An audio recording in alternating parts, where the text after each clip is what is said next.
এই মুহূৰ্তত জনাব বিচাৰিছো এটা গুৰুত্বপূৰ্ণ খবৰ যিসকল ছাত্ৰ ছাত্ৰীয়ে 2022 চনত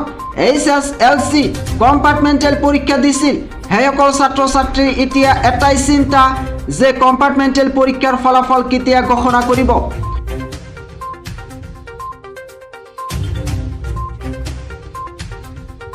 মৰমৰ ছাত্ৰ ছাত্ৰীসকল তোমালোকে যদি সেবাৰ অফিচিয়েল ৱেবছাইটত যোৱা তাতে এটাও নোটিফিকেশন বিচাৰি নাপাবা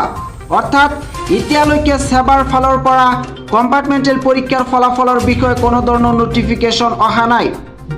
ইতিমধ্যে জানিব পৰা মতে সেপ্টেম্বৰ মাহৰ প্ৰথম সপ্তাহত কম্পাৰ্টমেণ্টেল পৰীক্ষাৰ ফলাফল ঘোষণা কৰিব বুলি সেবাৰ ফালৰ পৰা জানিব পৰা গৈছে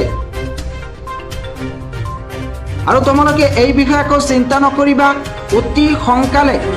সেবাই কম্পাৰ্টমেণ্টেল পৰীক্ষাৰ ফলাফল ঘোষণা কৰিব আৰু তোমালোকে এইটো বছৰতেই ফাৰ্ষ্ট ইয়াৰত এডমিশন ল'ব পাৰিবা